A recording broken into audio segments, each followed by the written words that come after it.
जय Malhar news चॅनलच्या सर्व प्रेक्षकांना सपना चौधरीचा नमस्कार। नंदुरबार जिल्ह्यातील नटावत जिल्हा परिषद गटात माजी खासदार डॉक्टर हिना गावित यांनी मार्गदर्शनपर साधला संवाद। भारतीय जनता पक्षाचे संघटन आणि आगामी काळात येणाऱ्या निवडणुकांच्या पार्श्वभूमीवर माजी आदिवासी विकास मंत्री आमदार डॉक्टर विजयकुमार गावित यांच्या मार्गदर्शनाखाली माजी खासदार डॉक्टर हिना गावित यांनी जिल्हा परिषदेच्या गटनिहाय बैठका घेणे सुरू केले असून प्रत्येक जिल्हा परिषद गटातील पक्षीय कार्यकर्ते, पदाधिकारी आणि सरपंच, उपसरपंच व सदस्य यांच्यामध्ये नवा उत्साह संचारला आहे।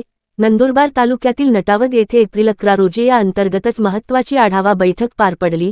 नटावत येथील सामाजिक सभागृहात पार पडलेल्या या बैठकीत भारतीय जनता पक्षाचे पदाधिकारी, कार्यकर्ते तसेच सरपंच, उपसरपंच, ग्रामपंचायत सदस्य, माजी जिल्हा परिषद सदस्य यांना माजी आदिवासी विकास मंत्री आमदार डॉ विजयकुमार गावित यांच्या मार्गदर्शनाखाली माजी खासदार डॉक्टर हिना गावित यांनी विविध विषयांवर मार्गदर्शनपर महत्त्वाचा संवाद साधला।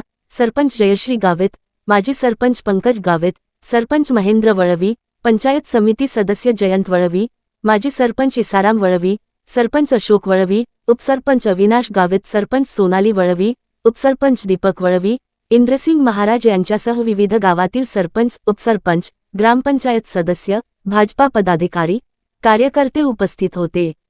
सपना चौधरी, जय मल्हार न्यूज, नंदुरबार।